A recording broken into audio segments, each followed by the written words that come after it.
পর প্রথমবার আপনাদের সামনে আমি এই রূপে হাজির, আমার যেটা কমন রূপ। এবং আজকে যে আলোচনাটা আমি করব, যে ডিসকাশনটা আপনাদের সাথে করছি, সেটা একদমই ভ্যালিড ডিসকাশন, সেটা টু দ্য পয়েন্টে আমি আলোচনা করতে চাই। এবং আমার কাছে মনে হয় বাংলাদেশের ক্রিকেট ফ্যান্স যারা আমাদের দেশে বসবাস করেন, যারা বাইরে বসবাস করেন, যারা বাংলাদেশে খেলা ফলো করেন, সবার জন্য it's going to be a very very good news. নিউজটা কি? এই মুহূর্তে বাংলাদেশের ক্রিকেটের সবচেয়ে সংকটের জায়গা, টেনশনের জায়গা, ভাবনার জায়গা, অস্বস্তির জায়গা কোনটা? Shakib Al Hasan and Mashrafe Bin Mortaza, they are out of cricket, they are out of national team. Mashrafe Bin Mortaza অনেক আগে থেকেই, Shakib Al Hasan not a retired cricketer formally till now, but Shakib Al হাসানও এখন পর্যন্ত বাংলাদেশ জাতীয় ক্রিকেট দলের সেটআপের বাইরে। Mashrafe Bin Mortaza still living in this country. Shakib Al Hasan বাংলাদেশে আসতে পারছে না বা সেই কনফিডেন্স পাচ্ছেন না। তাদের ক্রিকেট, তাদের পলিটিক্স, সবকিছু যে ব্লেন্ডিংটা হয়ে ম্যাসাকার একটা সিচুয়েশন তৈরি হয়েছে, সেটা আসলে কোথায় গিয়ে শেষ হচ্ছে সেই আলোচনা। সাকিব আল হাসান এবং মাশরাফি বিন মুর্তজা, তাদেরকে যেভাবে ট্রিট করা হচ্ছিল commonly for their role in politics, for being the MP of the previous government, এই দুই ক্রিকেটারের ব্যাপারে একটা স্পেসিফিক অবজারভেশন আমরা পেয়েছি বাংলাদেশের এই মুহূর্তে সর্ববৃহৎ রাজনৈতিক দল বাংলাদেশ ন্যাশনালিস্ট পার্টি বিএনপি থেকে। আমি কোনো আমার কথা বলছি না, আমি উদ্ধৃত করেই বলছি। ইশরাক হোসেন, আপনারা সবাই জানেন, ইশরাক হোসেন হচ্ছে প্রয়াত মেয়র এবং স্পোর্টস মিনিস্টার, বিএনপির সময় তিনি ছিলেন। সাদেক হোসেন খোকা, বাংলাদেশের স্পোর্টসে যার একটা বড় অবদান, সেই সাদেক হোসেন খোকার সন্তান, সুযোগ্য সন্তান। এবং ঢাকা দক্ষিণ সিটি কর্পোরেশনের মেয়রের দায়িত্ব নেবার জন্য তিনি যে মামলা করেছেন, সেখানটায় তিনি জিতেছেন, অফিসিয়ালি সেই দায়িত্ব তিনি পালন করবেন।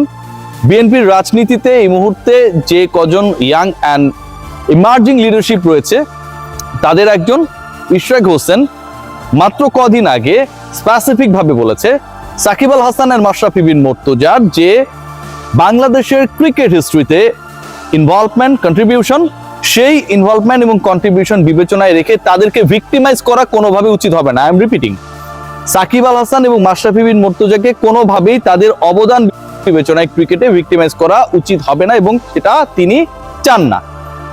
এখন এই কথা তো আমিও বলতে পারি, আপনারাও বলতে পারেন যে আপনি বা আমি চাই না, কিন্তু ইশরাক হোসেন যখন বলবে, সেই কথাটা বা সেই চাওয়া না চাওয়াটা অনেক বড়, সেই চাওয়া না চাওয়াটা অনেক ইনফ্লুয়েন্স ক্যারি করে। সেই চাওয়া না চাওয়াটা অবশ্যই ফর্মাল এমন একটা স্টেটমেন্ট যেখানটায় সাকিব আল হাসান এবং মাশরাফি বিন মুর্তজার ক্রিকেট ক্যারিয়ার নিয়ে যে অস্বস্তি ছিল না, পলিটিক্যাল ক্যারিয়ার নিয়ে যে অস্বস্তি তৈরি হয়েছে, সেই অস্বস্তি অনেকটা দূর করে। ইশরাক হোসেন এরপরে খুব ভ্যালিড ব্যাখ্যা দিয়েছেন। তিনি বলেছেন তাদের পপুলারিটিকে কাজে লাগিয়ে, পার্টিকুলারলি দি দ্যান গভর্নমেন্ট, তারা হচ্ছে এই দুজনের ব্র্যান্ডকে ইউজ করার চেষ্টা করেছে, স্পেসিফিক ভাবে বলেছে। এবং এই যে দুজন ক্রিকেটার, সাকিব আল হাসান এবং মাশরাফি বিন মুর্তজা, মাশরাফি বিন মুর্তজা এখন বাংলাদেশের থেকেও অনেকটা হচ্ছে শীতনিদ্রায় রয়েছেন। সাকিব আল হাসান দেশে আসতে পারছেন না। সাকিব আল হাসান তার বন্ধু তামিম ইকবালের জন্য ফেসবুকে শুভেচ্ছা জানিয়েছেন যেন দ্রুত সুস্থ হয়ে ওঠেন। লাস্ট ম্যাচটা তিনি খেলতে পারবেন কি পারবেন না সেটা নিয়ে অনিশ্চয়তা। বাংলাদেশ ক্রিকেট বোর্ড এখানটায় কোনো রোল নিতে পারে নাই, স্পেসিফিক স্টেটমেন্ট আমরা পাই নাই। সিলেকশন প্যানেল থেকে বলা হয়েছে পারফরমেন্সের কারণে সাকিবকে রাখা যাবে না, এর থেকে বাজে যুক্তি আর হইতে পারে না। সেখানটায় ইশরাক হোসেন বলেছেন যে এই যে দুজন ক্রিকেটার যারা হচ্ছে এমপি হয়েছেন, কিন্তু তারা তাদের এই এমপিত্বকে কাজে লাগিয়ে এলাকায়ও কোনো ধান্দাবাজি, দুই নাম্বারি, টাউটারি এগুলো করে নাই। হয়তো আওয়ামী লীগের ব্যানার ইউজ করে লোকাল লিডারশিপে যারা রয়েছে তারা অনেক কিছু করতে পারে, কিন্তু ইশরাক হোসেনের বক্তব্যটা আরো স্পেসিফিক করি। তিনি বলেছেন আমি যেহেতু মাঠের পলিটিক্স করি, সো মাঠে কি হচ্ছে সেটা আমি জানি। এরকম কোনো ধরনের বড় ধরনের অবজারভেশন, অনিয়ম, বিশৃঙ্খলা, মারপিট করা, দখল করা, চাঁদাবাজি করা, লুটতরাজ করা সাকিব আল হাসান এবং মাশরাফি বিন মুর্তজার ব্যাপারে নেই। কি দাঁড়ালো ভাই? এই দুজন প্রথমত ভিক্টিমাইজ করা উচিত হবে না, তার মানে তাদেরকে ভিকটিম করা হয়েছে, যেহেতু তাদেরকে তাদের ব্র্যান্ডকে ইউজ করে পলিটিক্সে আনা হয়েছিল। সেকেন্ড পয়েন্ট যেটা, তারা এমপি হবার পরেও, পার্লামেন্টারিয়ান হবার পরেও তাদের এলাকায় এমপিরা সচরাচর বাংলাদেশে যেটা করে উইথ ডিউ রেসপেক্ট, আমরা সবাই জানি, সেরকম কোনো ধরনের বিতর্কিত কর্মকাণ্ডে জড়ান নেই।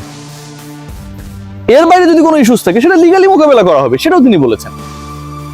তার মানে কি সাকিব আল হাসান এবং মাশরাফি বিন মুর্তজার বাংলাদেশ কেন্দ্রিক, বাংলাদেশ ক্রিকেট কেন্দ্রিক যে ইস্যুসগুলো আমরা বড় করে দেখছিলাম, মনে করা হচ্ছিল যে বাংলাদেশের ক্রিকেটে কখনো যদি বাংলাদেশ আওয়ামী লীগ যদি আবারও ক্ষমতায় আসে, তার আগ পর্যন্ত তারা রেলেভেন্ট না, এটা পার্শিয়ালি ভুল। তাদের ভিক্টিমাইজ করা হবে না। ইট মিনস তাদের contribution in cricket Bangladesh nationalist party logically চায়। ইশরাক হোসেন সেই ব্যাপারটাই প্রচ্ছন্নভাবে বোঝানোর চেষ্টা করেছে। তাহলে এখন আমরা কি বলতে পারি? যেই ট্যাগলাইনটা দেখছেন, সাকিব আল হাসান বাংলাদেশের হয়ে আবারও খেলবেন। সাকিবকে ভিক্টিমাইজ করা উচিত হবে না, মাশরাফিকে ভিক্টিমাইজ করা উচিত হবে না। তারা পলিটিক্যালি গণহত্যার সাথে জড়িত ছিলেন না, এরকম কর্মকাণ্ডের সাথে তাদের ইনভলভমেন্ট ইশরাক হোসেন তিনি মাঠে রাজনীতি করেন, তিনি পান নাই। তাহলে কি দাঁড়াচ্ছে? তাহলে তো ভাই তাদের ব্যাপারটা কনসিডারেশনে আসছে। তাহলে তো সাকিব আল হাসান বাংলাদেশের হয়ে if is okay to play